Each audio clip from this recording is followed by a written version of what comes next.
Hello students, आज हम लोग एक बहुत इंपॉर्टेंट टॉपिक को डिस्कस करने जा रहे हैं। इसके पहले हमने इलेक्ट्रिक फील्ड के ऊपर बेस्ड क्वेश्चंस के साथ डील किया था, जहां पे हमने पॉइंट चार्जेस को डिस्कस किया था और इलेक्ट्रिक फील्ड किसी एक पॉइंट पे कैसे निकाली जाती है और न्यूट्रल पॉइंट क्या होता है, इससे रिलेटेड कंसेप्ट देखे और उसके क्वेश्चंस के साथ डील की। आज हम लोग जो कंसेप्ट डिस्कस करने जा रहे हैं वो है एक्सटेंडेड चार्ज।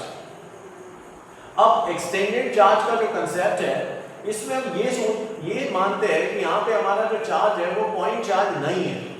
अब पॉइंट चार्ज अगर नहीं है और इस केस में एक्सटेंडेड चार्ज है, एक्सटेंडेड चार्ज का मतलब है जिसमें या तो हो सकता है कि इस टाइप का एक रॉड दी गई है जिसमें चार्जेस डिस्ट्रीब्यूटेड है, या फिर कोई सरफेस है उस पे चार्ज डिस्ट्रीब्यूटेड है, या फिर कोई सॉलिड है उस पे चार्ज डिस्ट्रीब्यूशन है।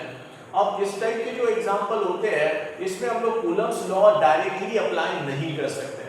तो कूलम्स लॉ जो हमने डिस्कस किया था वो पॉइंट चार्जेस के लिए बना हुआ है। अब ऐसे केस में कैसे इसको इस टाइप के क्वेश्चन के साथ कैसे डील करेंगे, किस तरीके से फील्ड को निकाला जाता है, ये आज हम लोग डिस्कस करेंगे। इसमें स्टूडेंट्स हम लोग इंटीग्रेशन का कंसेप्ट यूज करेंगे और मैं इसके कुछ बेसिक जैसा रिंग हो गया, स्फीयर हो गया, इसके ऊपर के कुछ एग्जांपल्स को ही हम लोग यहाँ डिस्कस करेंगे, क्योंकि फील्ड का एक और तरीका है जो फील्ड निकाली जाती है और वो होता है गॉस थ्योरम, गॉस लॉ।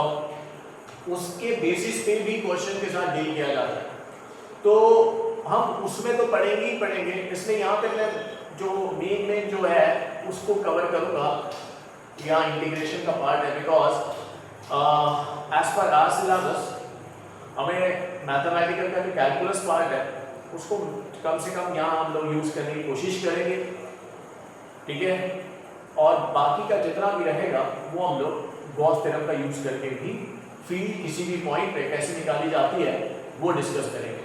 लेकिन आज जो हम लोग डिस्कस करने जा रहे हैं वो फील्ड निकालेंगे हम लोग, लेकिन इस बार हमारा जो चार्ज है वो एक्सटेंडेड चार्ज है। तो एक्सटेंडेड चार्ज के लिए आज हम लोग फील्ड निकालना सीखेंगे और अच्छे अच्छे एग्जाम्पल्स भी लेंगे।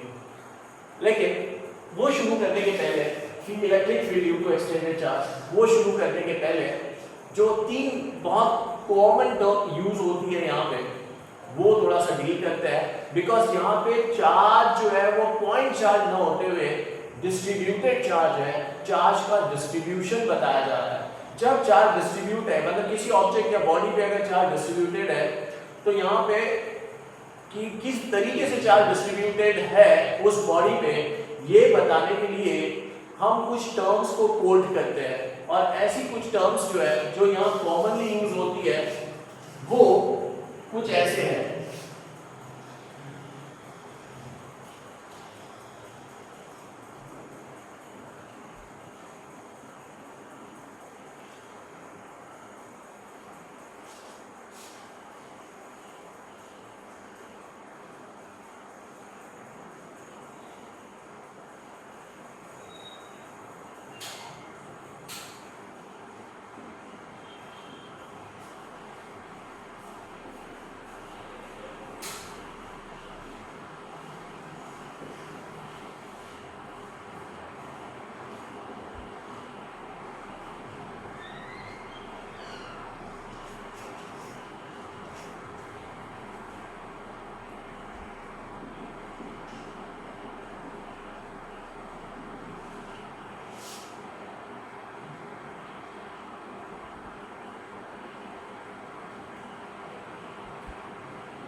सो स्टूडेंट्स, किसी भी बॉडी पे तीन तरीके से चार्ज डिस्ट्रीब्यूटेड रह सकते हैं।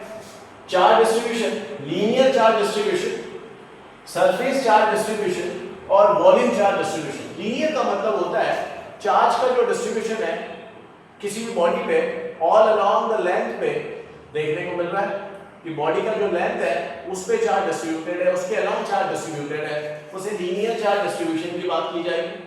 सरफेस का मतलब होता है, सी फॉर एन एग्जांपल, ये एक सरफेस है, इस सरफेस पे चार्ज डिस्ट्रीब्यूटेड है, तो ऐसे केस में हम लोग सरफेस चार्ज डिस्ट्रीब्यूशन की बात की जाएगी। लेकिन अगर मान लो कोई सॉलिड है और उस सॉलिड पे जैसा स्फीयर है या कोई स्फेरिकल ऑब्जेक्ट है, उस पे चार्ज डिस्ट्रीब्यूशन की अगर बात करेंगे, उसके एंटायर वॉल्यूम में अगर चार्ज डिस्ट्रीब्यूटेड है, तो उस केस में हम लोग वॉल्यूम चार्ज डिस्ट्रीब्यूशन डिस्कस करेंगे। अब ये बताने के लिए जैसा एग्जांपल है, इसकी अगर बात की जाए, लीनियर की अगर मैं बात करूं, this is one linear charge distribution.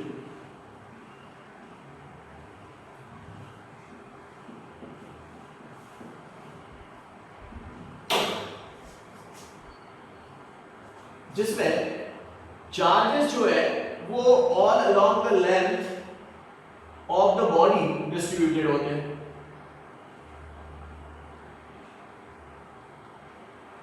तो ये लेंथ है इसका, और इस पूरी लेंथ पे चार्जेस डिस्ट्रीब्यूटेड है। ये पूरा जो चार्ज है इसको हम लोग Q मान लेंगे। तो हम ये मानते हैं कि Q जो है इस पूरी लेंथ पे डिस्ट्रीब्यूटेड है, किसी एक पॉइंट की बात नहीं हो रही यहाँ पे। ये जो कैपिटल Q नाम का जो चार्ज है, ये पूरी यूनिफॉर्मली डिस्ट्रीब्यूटेड है इस पूरी लेंथ ऑफ बॉडी या फिर लेंथ ऑफ रॉड बोलिए, उस पे डिस्ट्रीब्यूटेड है। तो ये बताने के लिए कि यहाँ चार्ज डिस्ट्रीब्यूशन लेंथ के ऊपर है, ये बताने के लिए हम लोग एक टर्म को यहाँ कोट करते हैं, उसे कहते हैं लीनियर चार्ज डेंसिटी। ठीक है, तो ये बताने के लिए चार्ज का डिस्ट्रीब्यूशन कैसे है, तो ये बताने के लिए टर्म कोट की जाती है जिसे कहते हैं लीनियर चार्ज डेंसिटी, जो लैम्डा से डिनोट की जाती है स्टूडेंट्स। लीनियर चार्ज डेंसिटी क्या होती है? लीनियर चार्ज डेंसिटी तो आप लिखेंगे charge distribution per unit length of a body, charge distributed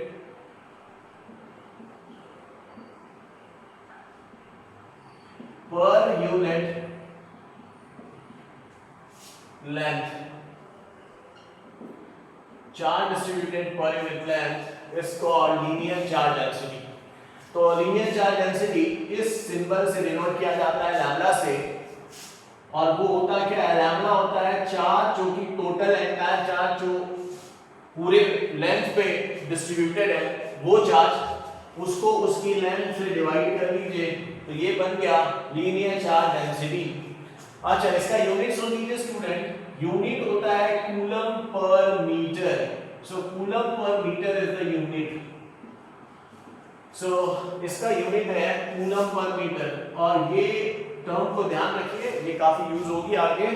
lambda होता है लीनियर चार्ज डेंसिटी, ये बताने के लिए कि चार्ज का डिस्ट्रीब्यूशन कैसे है। चार्ज का डिस्ट्रीब्यूशन जो है किसी बॉडी पे उसकी एंटायर लेंथ पे डिस्ट्रीब्यूटेड है चार्ज, तो हम यहाँ डिस्कस करते हैं linear charge density.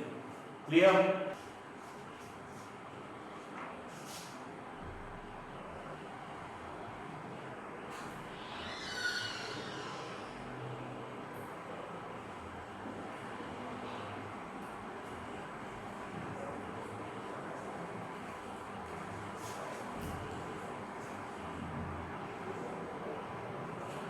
Now, surface charge density. अब सरफेस चार्ज डेंसिटी की अगर बात की जाए, तो यहाँ पे हम ऐसा मानते हैं कि जो चार्ज का डिस्ट्रीब्यूशन है वो पूरी सरफेस पे चार्ज डिस्ट्रीब्यूटेड है। किसी भी बॉडी की सरफेस पे अगर चार्ज डिस्ट्रीब्यूटेड रहे, और उस केस में हमें जो चार्ज का डिस्ट्रीब्यूशन डिस्कस करना होता है, तो हम उसके लिए कहते हैं कि यहाँ जो है चार्ज सरफेस चार्ज डेंसिटी नाम की टर्म को हम लोग यहाँ पे कोड करते हैं। सरफेस चार्ज डेंसिटी मतलब इस बार जो चार्ज डिस्ट्रीब्यूशन है वो किसकी तरह है? सरफेस के ऊपर चार्ज डिस्ट्रीब्यूटेड है, surface charge density. Surface charge distribution में सरफेस चार्ज डेंसिटी की बात करेंगे। तो यहाँ होता है क्या स्टूडेंट, यहाँ पे हम बात कर रहे हैं सरफेस की। अब इस सरफेस में जो चार्ज का डिस्ट्रीब्यूशन है वो पूरी की पूरी एंटायर सरफेस के ऊपर चार्ज डिस्ट्रीब्यूटेड है, जस्ट लाइक दिस।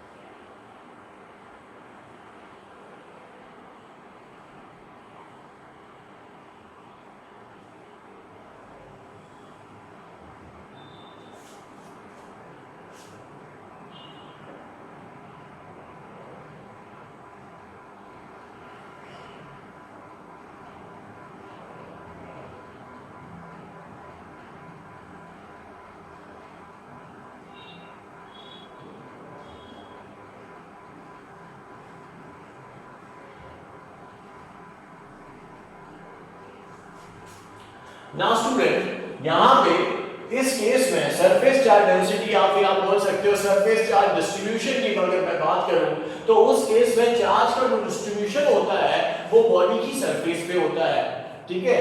मतलब ये जो कैपिटल क्यू चार्ज है इस पूरी बॉडी के सरफेस के ऊपर है। सरफेस का मतलब होता है एक स्फेरिकल बॉडी दिख रही है, वो स्फेरिकल बॉडी के एंटायर सरफेस पे चार्ज डिस्ट्रीब्यूटेड है। लाइकवाइज अगर आप एक रेक्टेंगुलर प्लेट देख रहे हो आप यहाँ, तो इस रेक्टेंगुलर प्लेट की सरफेस पे ये चार्ज डिस्ट्रीब्यूटेड है और इस पूरी चार्ज का जो चार्ज है डिस्ट्रीब्यूटेड है उसका मैग्नीट्यूड q है। तो ये q नाम का जो चार्ज है पूरे एंटायर जो शीट है उसके ऊपर डिस्ट्रीब्यूटेड है। तो ये बताने के लिए कि सरफेस के ऊपर चार्ज डिस्ट्रीब्यूटेड है, ये एक्सप्लेन करने के लिए हम लोग एक टर्म कोड करते हैं जिसे कहते हैं सरफेस चार्ज डेंसिटी। अब ये सरफेस चार्ज डेंसिटी क्या होती है, तो आप ये कह सकते हैं कि चार्ज का distribution per unit surface area, तो उसे कहते हैं surface charge density. Charge distributed पर यूनिट सरफेस एरिया, चार्ज का जो डिस्ट्रीब्यूशन है वो पर यूनिट सरफेस एरिया के रिस्पेक्ट में है, तो ऐसी को हम लोग कहते हैं, इस टर्म को हम लोग कहते हैं सरफेस चार्ज डेंसिटी, जो कि क्या बताने का काम करती है कि चार्ज का डिस्ट्रीब्यूशन कैसा है। So surface charge density is nothing but charge distributed per unit surface area। तो चार्ज का distribution per unit surface area की अगर बात करें तो denoted with the letter sigma. तो ये सिग्मा क्या है, तो ये होता है चार्ज पर यूनिट एरिया। तो ये है चार्ज, ठीक है, और ये है एरिया, इसे आप सरफेस एरिया भी कह सकते हो।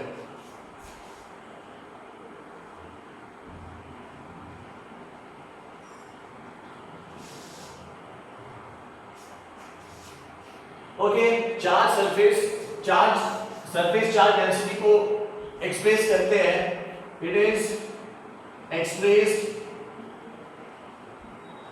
इन कूलम पर मीटर स्क्वायर। तो इसको कूलम पर मीटर स्क्वायर में एक्सप्रेस किया जाता है और ये तब यूज करेंगे हम लोग जब हमारा जो चार्ज का डिस्ट्रीब्यूशन है वो सरफेस के ऊपर बताया जा रहा है। उस केस में हम लोग इस डेंसिटी को डिस्कस करेंगे। आगे आगे ऐसे क्वेश्चंस मिल जाएंगे आपको जहाँ पे सरफेस चार्ज डेंसिटी दी जाएगी और उसके बेसिस पे आपको क्वेश्चन सॉल्व करना पड़ेगा। क्लियर? आइए आगे बढ़ते हैं। Next last but not the least कौन सा है, वॉल्यूम चार्ज डेंसिटी। क्या कहेंगे अभी हम लोग, volume charge density. Now the third method of charge distribution is volume charge density, volume charge distribution you can say, और उसको एक्सप्रेस करने के लिए हम लोग क्या डिस्कस करते हैं, वॉल्यूम चार्ज डेंसिटी को डिस्कस करते हैं। जब अगर मान लो कि आपका जो चार्ज है एंटायर वॉल्यूम पे डिस्ट्रीब्यूटेड है, किसी सॉलिड के एंटायर वॉल्यूम पे डिस्ट्रीब्यूटेड है, तो उस केस में उस चार्ज की जो डेंसिटी को एक्सप्रेस किया जाता वो किया जाता है volume charge density, and it is denoted with the letter rho. अब क्या होगा, तो इस केस में बॉडी आपकी एक स्फेरिकल बॉडी ले ली जाए। अब इस बॉडी के पूरे entire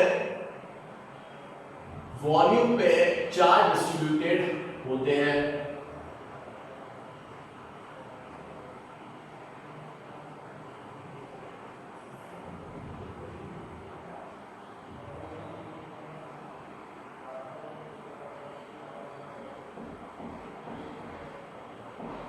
Now the volume distribution is over the entire volume. Charge distribution is over the entire volume of a body. अब मान लो ये जो चार्ज दिख रहा है ये पूरा चार्ज मिला के कैपिटल Q बताया जा रहा है। इस तरीके से ये पूरी बॉडी पे जो चार्ज आया हुआ है बिकॉज ऑफ द डिस्ट्रीब्यूशन, जो चार्ज यहाँ पे आया हुआ है इस बॉडी पे वो है Q, और ये चार्ज बिल्कुल यूनिफॉर्मली डिस्ट्रीब्यूटेड है। अब इसका पूरा वॉल्यूम की बात करेंगे, दिस इज वॉल्यूम। तो याद रखिए ये है वॉल्यूम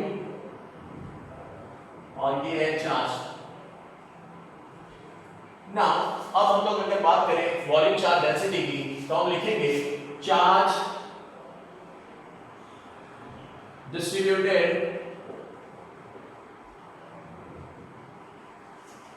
पर यूनिट वॉल्यूम। तो चार्ज का जो डिस्ट्रीब्यूशन है वो वॉल्यूम के रिस्पेक्ट में है, it is denoted with the letter rho, तो as per the statement can we say rho equals to charge per unit volume. तो ये है इसका वॉल्यूम चार्ज डेंसिटी। इसको एक्सप्रेस किया जाएगा, चार्ज को एक्सप्रेस करते हैं कूलम में, वॉल्यूम को एक्सप्रेस करते हैं मीटर क्यूब में। तो this is the unit of volume charge density.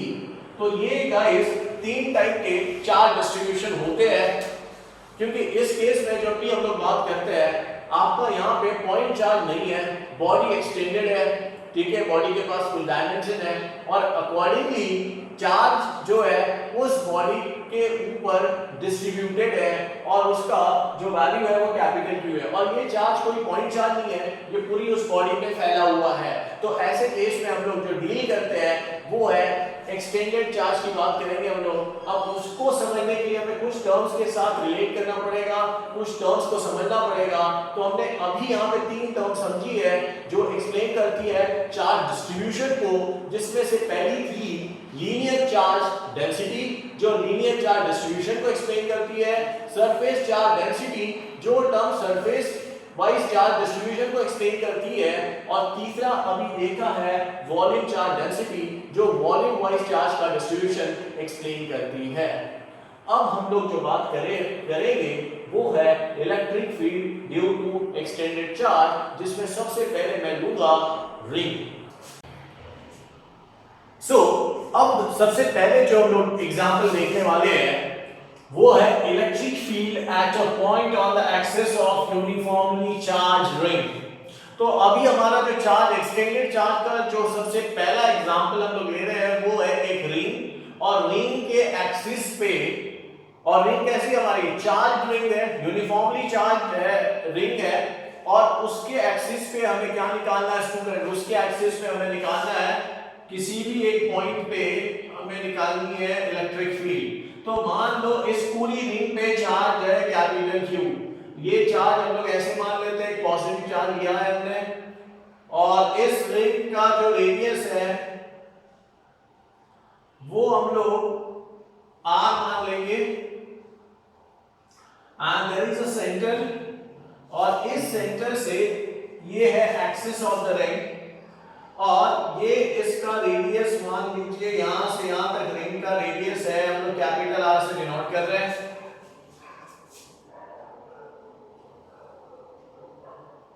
Capital R से डिनोट कर रहे हैं स्टूडेंट्स, और यहां से यहां पे किसी एक पॉइंट को यहां पे लोकेट कर देते हैं कैपिटल B, और ये वाला डिस्टेंस स्मॉल r से डिनोट कर लेते हैं।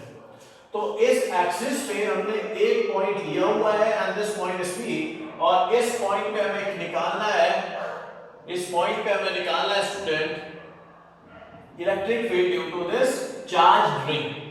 तो अब कैसे करें इसे, बिकॉज यहां पे हमारा जो बॉडी है, जो चार्ज बॉडी है, वो पॉइंट चार्ज ना होते हुए डिस्ट्रीब्यूटेड चार्ज है, बिकॉज ये सारे के सारे जो छोटे छोटे चार्जेस हैं डिस्ट्रीब्यूट हुए हैं, इसकी लेंथ ऑफ द रिंग पे डिस्ट्रीब्यूटेड हुए हैं, जिसकी वजह से उस रिंग पे इतना चार्ज डेवलप हुआ है प्लस कैपिटल क्यू। तो ऐसे केस में कैसे डील करते हैं, आपको याद होगा ऐसा ही हमने ग्रेविटेशन में भी देखा था। ग्रेविटेशन में भी हम निकाल देते हैं field due to ring at a point on the axis due to gravitation, ठीक है, ड्यू टू देयर मास। तो वो सब देखा था हमने मैग्नेट वहां पे देखा था हमने ग्रेविटेशन फील्ड निकाली थी, और यहाँ पे हम लोग जो बात कर रहे हैं वो बात कर रहे हैं इलेक्ट्रिक फील्ड की, ठीक है। अब वहां का जो मास डिस्ट्रीब्यूशन था वो पूरे रिंग के लेंथ के ऊपर डिस्ट्रीब्यूटेड मास था, और यहाँ पे चार्ज डिस्ट्रीब्यूटेड है पूरी रिंग की जो लेंथ है उसके ऊपर चार्ज डिस्ट्रीब्यूशन हमें समझ में आ रहा है। अब यहाँ पे हम डायरेक्ट कूलम्स लॉ नहीं लगा सकते हैं, हमें पता है कूलम्स लॉ का क्या कंस्ट्रेंट है।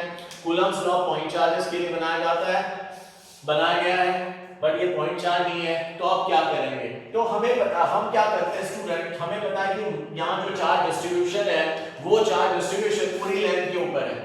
अब हम ऐसा ही करेंगे, एक छोटा सा पोर्शन कंसीडर कर लेते हैं, छोटा सा पोर्शन ले लेते हैं रिंग का, एक छोटा सा पोर्शन कंसीडर करते हैं जिसे मैं पॉइंट चार्ज डिस्कस कर सकता हूं। पॉइंट चार्ज का मतलब होता है dq, मैं जिसे dq मान लेता हूं। dq is a very small portion of a ring जिसके ऊपर जो चार्ज है वो है dq। तो dq is a very small charge जिसे एलिमेंट्री चार्ज कहेंगे, और वो एक छोटा सा रिंग का एक छोटा सा हिस्सा कंसीडर किया गया, यहाँ पे एक छोटा सा हिस्सा हमने कंसीडर किया, और जिसके ऊपर चार्ज जो हमने माना है वो dq माना हुआ है, जो कि एक बहुत एलिमेंट्री लेवल का चार्ज माना जा रहा है dq, जिसे मैं पॉइंट चार्ज ट्रीट कर सकता हूँ। क्या ट्रीट कर सकता हूँ? Point charge. अब इस पॉइंट चार्ज से, इस dq से ये पॉइंट कितने डिस्टेंस पे है? तो ये dq से ये जो पॉइंट है स्टूडेंट, क्या मैं बोल सकता हूँ ये हाइपोटेनस होगी इसकी, तो can we say it is under root of r square plus small r square. Can we say this? यहां से यहां तक का जो डिस्टेंस है वो इतना है। क्लियर? ओके। अब सवाल आता है कि कूलम्स लॉ पॉइंट चार्जेस के लिए बना हुआ है, तो उस हिसाब से इस छोटा सा एलिमेंट्री चार्ज यहां अपनी फील्ड बनाएगा, यहां पे जो अपनी फील्ड बनाएगा वो किस डायरेक्शन? बिकॉज ये तो पॉजिटिव है, पॉजिटिव क्या करता है? अपने से अवे बनाता है, अवे का मतलब इस डायरेक्शन में अपनी फील्ड बनाएगा। क्लियर होगी बात? So there is a very small, ठीक है, छोटी सी फील्ड बनानी। क्लियर? आया? ओके। अब इस छोटी सी फील्ड को हम लोग नाम दे देते हैं E। क्या नाम दे दिया हमने? E नाम दे दिया। इसकी वजह से ये एलिमेंट्री चार्ज अपनी फील्ड बना रहा है। क्लियर? आप चाहे तो इसको छोटा चार्ज है तो इसको डी मान लो। क्लियर? छोटा चार्ज है तो आप इसको डी मान ले सकते हैं। क्लियर होगी बात? ओके। अब ये डी कितना, ये डी कितना, तो क्या मैं बोल सकता हूं student, coulomb's law point charges के लिए होता है k टाइम्स, k मतलब 1/4πε0 for free space, k times charge, charge कितना है? तो चार्ज आपका पॉइंट चार्ज dq कंसीडर किया हमने, तो यहां पे dq आ गया अपॉन डिस्टेंस ऑफ सेपरेशन का स्क्वायर, डिस्टेंस ऑफ सेपरेशन का स्क्वायर, इसका स्क्वायर, तो हम ऐसे लिख देते हैं r square plus small r का स्क्वायर, इस तरीके से। तो ये होगी इसकी फील्ड। क्लियर? लेकिन फील्ड एक वेक्टर क्वांटिटी है, तो क्या मैं बोल सकता हूं अगर मैंने इस वाले एंगल को थीटा मान लिया तो ये एंगल भी तो थीटा ही होगा, और अगर ये एंगल थीटा होगा तो फिर हमें इस फील्ड के दो कंपोनेंट्स गिराने होंगे। इस फील्ड के दो कंपोनेंट्स कुछ ऐसे होंगे, देखिए जरा, इस फील्ड के दो कंपोनेंट्स कुछ ऐसे निकालने पड़ेंगे हमें। तो एक कंपोनेंट इधर आएगा और एक कंपोनेंट इधर आएगा। अच्छा, इस डायरेक्शन में जो कंपोनेंट आएगा क्या मैं उसे लिख सकता हूं DE cos थीटा, और इसको लिख सकते हैं DE sin थीटा, ऐसे। तो इसके दो कंपोनेंट्स हमने निकाले हैं, एक DE cos थीटा और एक है DE sin थीटा, इस तरीके से। ओके। अब सिमिलरली अगर मैंने इसका डायमेट्रिकली अपोजिट एलिमेंट कंसीडर किया, डायमेट्रिकली अपोजिट, डायमेट्रिकली मतलब इसका बिल्कुल, बिकॉज़ ये सिमेट्रिक रिंग है, रिंग एक सिमेट्रिक ऑब्जेक्ट है, तो इसके बिल्कुल अपोजिट में अगर उतना ही एक छोटा सा एलिमेंट्री चार्ज अगर मैं डिस्कस करूं, एक छोटा सा एलिमेंट्री चार्ज भी अगर मैंने यहां डिस्कस किया, तो ये भी इसी की तरह अपनी यहां फील्ड बनाएगा। कैसे?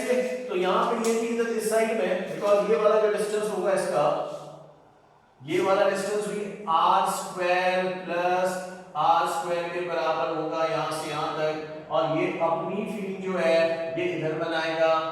इसके भी अगर दो कंपोनेंट्स बनाए जाए तो एक कंपोनेंट इसका इधर आएगा और एक कंपोनेंट, बिकॉज़ अगर ये मैं थीटा कंसीडर करता हूं स्टूडेंट, तो ये भी तो थीटा ही होगा, ये थीटा होगा, तो मुझे इसके भी दो कंपोनेंट्स गिराने पड़ेंगे, जो कि मेरा एक DE cos थीटा हो जाएगा यहां पे, और ये हो जाएगा DE sin थीटा, इसके भी दो कंपोनेंट आ गए।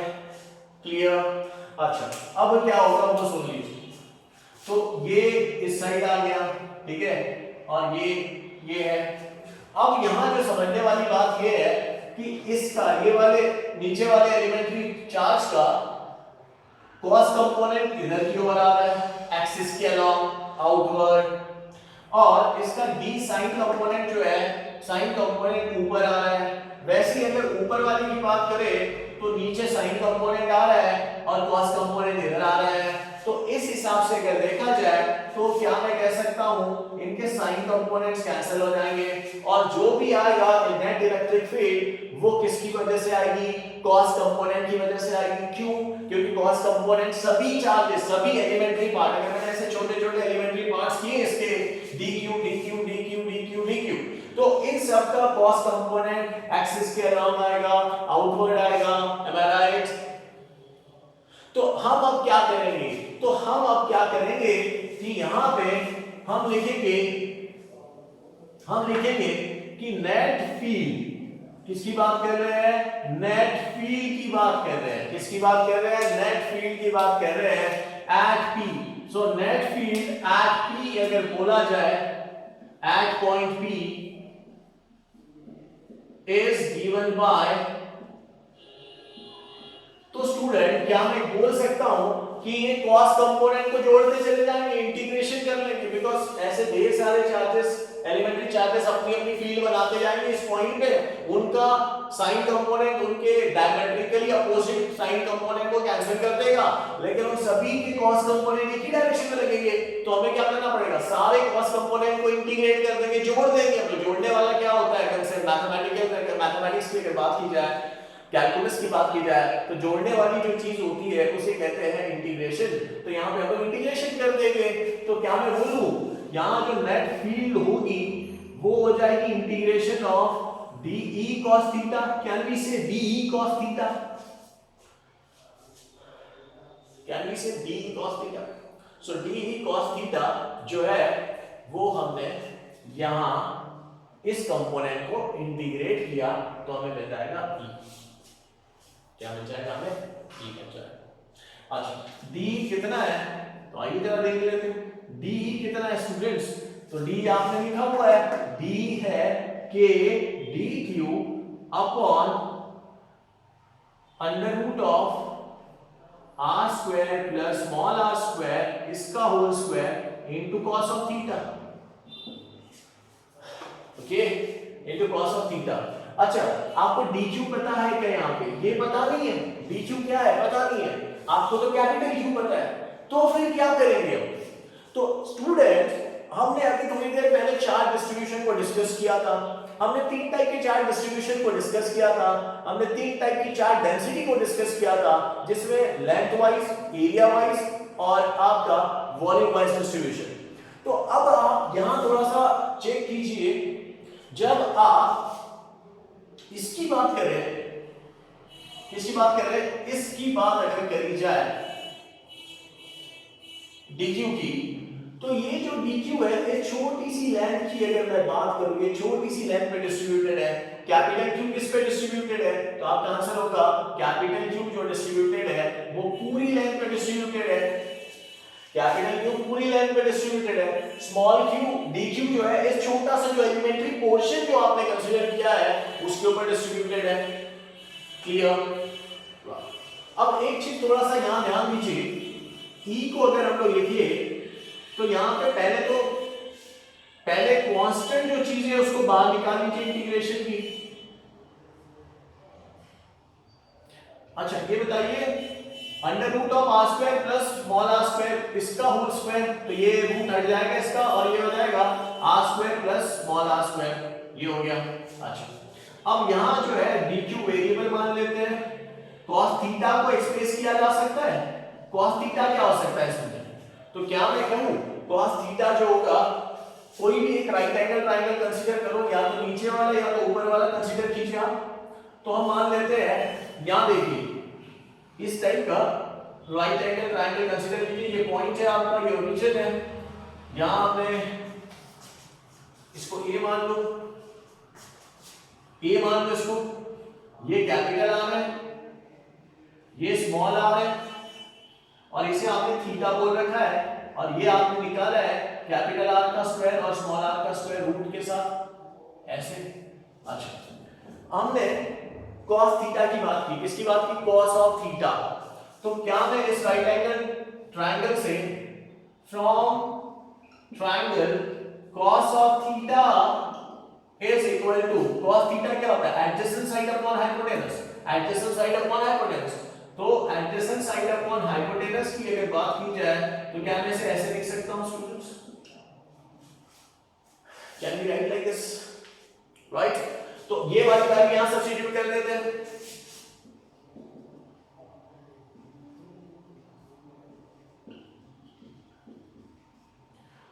ओके, सो dq को जैसी की वैसी लिख देगा और ये हो गया r upon under root of r square plus small r square. अच्छा, मुझे एक बात बताइए, इंटीग्रेशन के बाद कांस्टेंट को ले जाते हैं। कांस्टेंट, क्या मैं r को कांस्टेंट बोल सकता हूं? ये यहां से यहां तक का जो डिस्टेंस है उसे हमने r मान रखा है। क्या मैं कहूं कि r कांस्टेंट है? यस, r कांस्टेंट है। क्यों? क्योंकि आपने पॉइंट को फिक्स करके रखा हुआ है। आपने ये वाला पॉइंट ओरिजिन से, सेंटर से फिक्स करके रखा हुआ है, ये चेंज नहीं होने वाला है, तो ये फिक्स्ड है, जिसकी वजह से r कांस्टेंट है। Capital R is the ring का रेडियस है, तो रिंग का रेडियस भी फिक्स्ड है, तो ये भी कांस्टेंट है। मतलब ये एंटायर टर्म कांस्टेंट है, और अगर ये एंटायर टर्म कांस्टेंट है तो इसको बाहर निकाल लेते हैं, तो ये अगर बाहर आ जाती है तो ये कुछ ऐसे बन जाएगा k into small r divided by, see now this is r square plus r square, और ये r square plus r square के ऊपर रूट का मतलब होता है 1/2, तो 1 into 1/2, थोड़ा सा ये भी समझो, x into x/2 क्या होता है? क्या मैं इसको लिख सकता हूं x into 3/2? इंडेक्स का इसके ऊपर कुछ नहीं होता, तो इंडेक्स का एडिशन क्लियर विद दिस, इसका इंडेक्स दोनों को ऐड कर लो 3/2, तो उसी तरीके से ये हो जाएगा आपका r square plus small r square raise to the power 3/2 और integration of dq clear? Okay, अब देखिए, आप इसे कॉपी कर लीजिए इतना, ठीक है स्टूडेंट? आई होप आपने लिख लिया होगा। अब मिटा देते हैं इसको।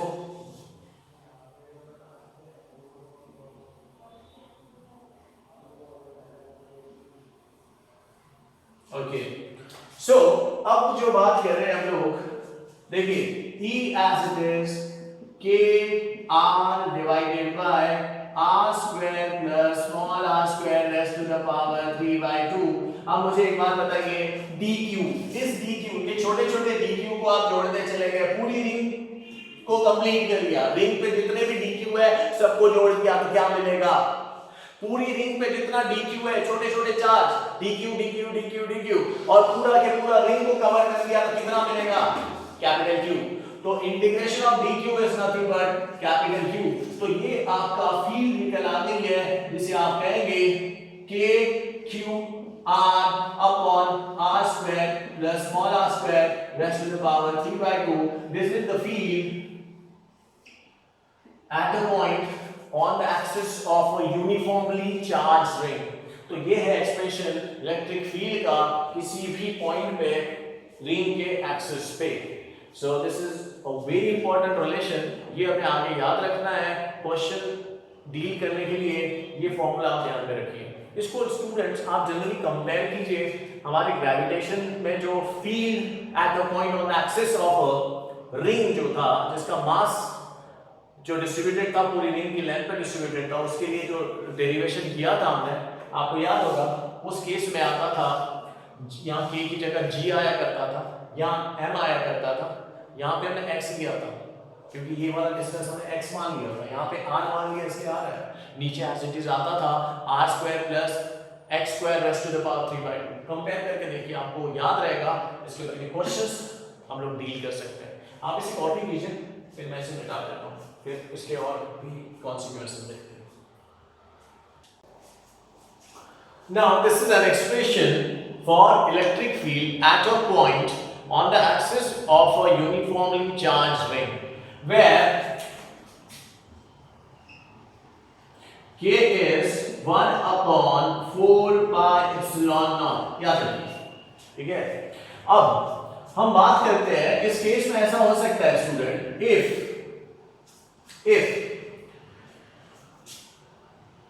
केसेस ले लेते हैं, if capital R is very small as compared to small r, ऐसे नहीं, मतलब रेडियस ऑफ रिंग जो है स्टूडेंट्स वो ये वाले डिस्टेंस से बहुत छोटा है। Radius of ring is very small as compared to the distance of a point from the center of the ring। तो उस केस में फिर फील्ड क्या होगी, तो क्या मैं बोलूं अगर ये सिचुएशन आती है तो यहां देखो जरा इस फॉर्मूले में, can we say r square plus small r square is approximately equal to, अब आप खुद ही सोचो कि r बहुत बड़ा है और r कैपिटल R जो है वो स्मॉल r के कंपेयर में बहुत छोटा है, तो ये जब आप इसमें ऐड करोगे तो it is approximately equal to r square. तो हम यहाँ इसको ऐसे लिख सकते हैं, देयरफॉर फील्ड जो है वो क्या हो जाएगी, तो फील्ड इस केस में हो जाएगी k क्यूब, r को जैसे लिख देते हैं यहाँ r square plus capital R square, ये अप्रोक्सीमेटली स्मॉल r के स्क्वायर के बराबर होगा, रेज़ टू द पावर 3/2, इसको इसके साथ कैंसिल कर दो तो ये हो जाएगा k cube r divided by r cube, जिसे आप ऐसे कह सकते हो, तो ये आ गया आपका k cube upon r square, ठीक है, k को आपको पता है क्या है, और 1/4 pi epsilon naught q upon r square, ये इस तरीके से बन जाएगा। ये दिस इज द केस जब ये इससे काफी बड़ा, इफ r इक्वल्स टू 0। सुनो, इस पॉइंट को आप लेके आओ, इधर लेके आओ, इधर लेके आओ, इधर लेके आओ, यहां लेके आओ, ये पॉइंट जो है इस पॉइंट को यहां से लेके और बिल्कुल इसके सेंटर पे लेके आ जाओ, तो स्मॉल r की वैल्यू क्या हो जाएगी, 0। देन E का जो फॉर्मूला है k cube upon r square plus small r square raise to the power 3/2, और यहाँ जो r है, यहाँ जो r है, क्या मैं इसको 0 पुट कर दूं, यहाँ पे भी 0 पुट कर दूं, तो क्या हो जाएगा student, at the centre of ring, तो रिंग के सेंटर पे फील्ड 0 हो जाती है। ये चीज जरा ध्यान में रखना है आपने कि रिंग के जो सेंटर में फील्ड क्या हो जाती है, 0 हो जाती है। तो ये चीज आप ध्यान में रखिए स्टूडेंट, ये है कंसेप्ट, रिंग का कंसेप्ट है, इसके ऊपर के क्वेश्चंस बन सकते हैं, तो जरा ध्यान दीजिए, इसके ऊपर के क्वेश्चंस बड़े इंटरेस्टिंग हो सकते हैं। वो आपको आगे चल के बोलेगा कि यहाँ पे और यहाँ पे किसी ऑब्जेक्ट को यहाँ से यहाँ लेके गए तो उस केस में वर्क कितना होगा, इस टाइप के क्वेश्चन बनेंगे इसमें, तो उसमें हमको पोटेंशियल का कंसेप्ट आना चाहिए, वो हम लोग इसके बाद देखने वाले हैं इन फील्ड के बाद। तो फील्ड और पोटेंशियल इसका जो रिलेशन है वो भी देखेंगे हम लोग। तो फिलहाल ये कंसेप्चुअल जो है वो थोड़ा सा ध्यान में रखिए, you just copy all the things. Now we'll discuss electric field due to charge share। तो स्टूडेंट्स हम मान लेते हैं हमारे पास एक बॉडी है और उस बॉडी जो है वो जो बॉडी है वो एक मेटेलिक स्फीयर है। अब इस मेटेलिक स्फीयर को अगर आपने चार्ज दिया तो सारे के सारे जो चार्जेस है वो इसकी सरफेस पे एक्यूमुलेट हो जाते हैं। हम मान लेते हैं कि हमने एक पॉजिटिव चार्ज दे रहे हैं इस बॉडी को, और ड्यू टू म्यूचुअल रिपल्शन सारे के सारे जो चार्जेस है वो इसके सरफेस पे डिस्ट्रीब्यूटेड हो जाते हैं। अब सरफेस पे जो चार्ज डिस्ट्रीब्यूट हो गया जिसकी वजह से इसके ऊपर जो चार्ज आया हुआ है वो है कैपिटल Q। अब मान लेते हैं इस बॉडी का जो सेंटर है वो है O और इसका जो रेडियस हम मान लेते हैं वो कैपिटल R। अब हमें ये देखना है कि इसके कारण जो अलग-अलग पोजीशन पे फील्ड कितनी बनती है। अच्छा एक बात जरा समझ लीजिए स्टूडेंट, जब इस बॉडी को आपने चार्ज दिया तो सारे के सारे जो चार्जेस है इसकी सरफेस पे एक्यूमुलेट होने लगे। अब इस वजह से क्या हुआ कि जो चार्जेस है वो यूनिफॉर्मली इसके पूरे सरफेस पे डिस्ट्रीब्यूट हो गए। अब सवाल ये है कि ये जो चार्ज है वो सिमेट्रिक, ये जो बॉडी सिमेट्रिक होने के कारण ये फील्ड चारों तरफ सेम फील्ड लगाएगा। फील्ड जो लगाने वाला है ये बराबरी की फील्ड लगाएगा हर जगह पे, इस डायरेक्शन में, इस पोजीशन पे, सेम डिस्टेंस पे सेम फील्ड लगाएगा। क्लियर?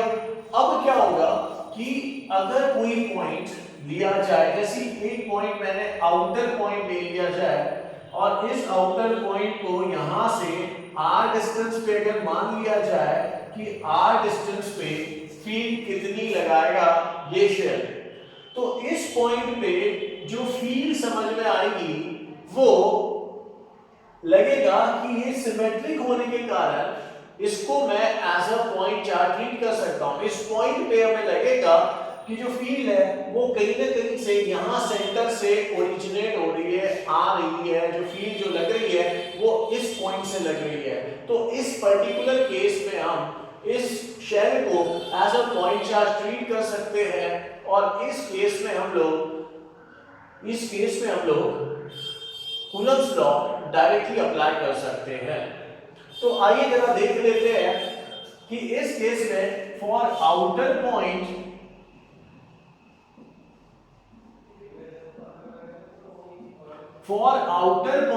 इलेक्ट्रिक फील्ड जो होगी वो हो जाएगी आउटर पॉइंट, EO लिख रहा हूं मैं, बाहर वाले पॉइंट की बात कर रहा हूं। तो बाहर वाले पॉइंट को लगेगा कि ये जो बॉडी है, ये जो फील्ड लगा रही है इस जगह पे वो यहां कहीं से लगा रही है, इस सेंटर से फील्ड लगा रही है। तो उस हिसाब से हम ये कह सकते हैं कि इस केस में जो फील्ड बनेगी इस पॉइंट पे वो हो जाएगा K टाइम्स कैपिटल Q। इस बॉडी पे जो चार्ज है वो you are to put there divided by, directly Coulomb's law लगा सकते हैं, डिस्टेंस ऑफ सेपरेशन का स्क्वायर। तो डिस्टेंस ऑफ सेपरेशन का स्क्वायर हमें पता है कि इसे मैं ऐसे लिख सकता हूं, K क्या होता है 1/4 pi epsilon naught Q upon r square.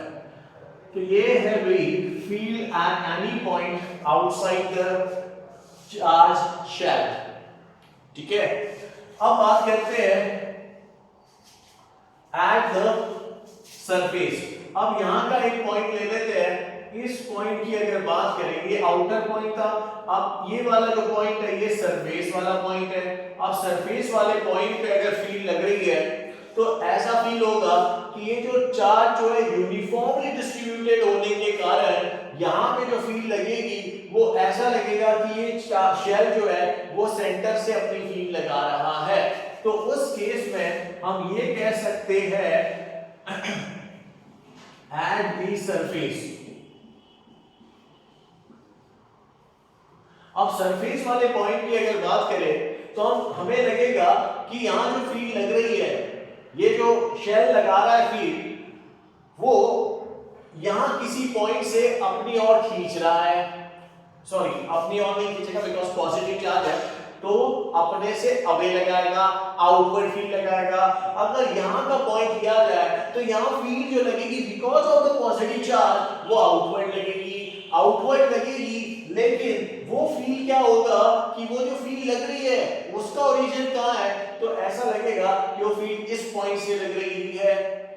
तो on the basis of which हम यहां पे सरफेस वाले पॉइंट पे जो फील्ड लग रही है यहां पे, उसके लिए भी कूलम्ब्स लॉ हम डायरेक्ट अप्लाई कर सकते हैं, जो कि होता है K times charge divided by distance of separation का square. Distance of separation capital R है, इसका स्क्वायर, और we can write ES equals to 1/4 pi epsilon naught Q upon capital R square. ये इस तरीके से आपने लिखा है। तो ये है भाई field at a surface. Now अगर बात करें इनर पॉइंट की, अगर एक और केस देखा जाए फॉर इनर पॉइंट। अब फॉर इनर पॉइंट को अगर डिस्कस किया जाए, इनर पॉइंट का मतलब होता है अंदर वाले किसी जगह पे कोई भी अंदर का पॉइंट अगर लिया जाए इनर पॉइंट, और यहां से यहां तक का डिस्टेंस हम मान लेते हैं x is the distance, या फिर यहाँ r दिया हुआ है तो better this is a small r। तो ये छोटा सा अगर यहाँ की अगर बात की जाए एनीवेयर, बिकॉज ये वेरिएबल है, स्मॉल r इज वेरिएबल, तो ये यहाँ से यहाँ तक भी हो सकता है, अंदर भी हो सकता है, अंदर में कोई भी डिस्टेंस ले सकते हैं। सो फॉर इनर पॉइंट आप मुझे बताओ इनर पॉइंट में क्या होगा। अब अंदर में तो कोई चार्ज है नहीं, अंदर में कोई चार्ज है नहीं, तो अंदर में कोई चार्ज नहीं होने के कारण यहाँ इस शेल के अंदर जो फील्ड लगती है वो लगती है zero. There is no field at all. तो चार्ज अपनी फील्ड यहाँ नहीं लगा सकता अंदर वाले पॉइंट पे, बिकॉज अंदर हॉलो है वो, ठीक है। तो चार्ज अंदर प्रेजेंट ही नहीं है, सारा के सारा चार्ज कहाँ प्रेजेंट है, सरफेस के ऊपर, तो अंदर में कोई चार्ज नहीं है। और जब अंदर में कोई चार्ज नहीं है तो अंदर वाले पॉइंट पे जो फील्ड लगेगी वो जीरो होगी।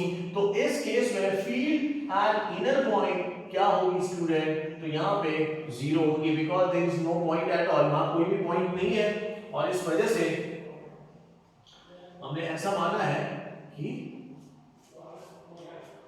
अंदर वाले पॉइंट पे फील्ड जीरो होगी, ठीक है। अंदर में कोई भी point, it can be a centre, it can be a centre, अगर सेंटर पे भी रहा तो भी सेंटर पे जीरो, यहां पे रहा, यहां पे रहा, यहां पे रहा, anywhere inside the shell the field would be zero.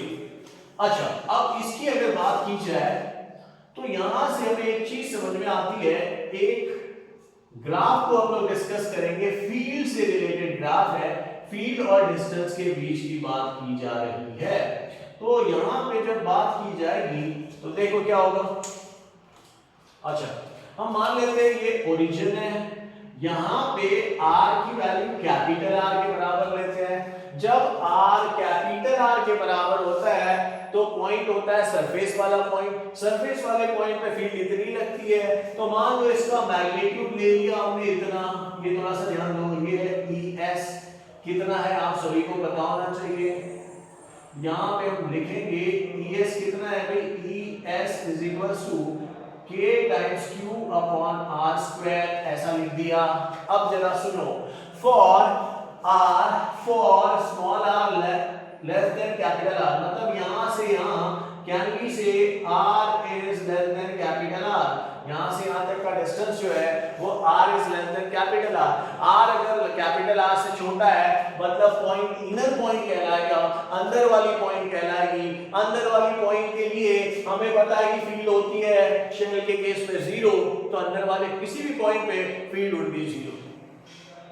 तो जीरो अगर फील्ड है तो यहाँ पे कोई फील्ड नहीं होगी students, there is no field at all, तो ये है जीरो। डिस्टेंस बढ़ेगा, फील्ड जीरो ही अंदर, कब तक, जब तक r की वैल्यू r नहीं होती। जैसे r की वैल्यू r कैपिटल R हो गई तो फील्ड आपको इतनी देखने को मिल रही है। अब अगर मान लो r की वैल्यू धीरे धीरे बढ़नी शुरू हो गई, तो बढ़ रही है मतलब आप बाहर निकल आए आउटर पॉइंट, तो आउटर पॉइंट के लिए आप देखो कि E जो है field is inversely proportional to R square, और अगर inversely proportional to R square है मतलब यहां से यहां आपका R is greater than capital R है अप टू इंफिनिटी, तो उस केस में जो फील्ड है वो इस तरीके से रहेगी स्टूडेंट, और इसको हम लोग कहते हैं पैराबोलिक कर्व। तो इस टाइप का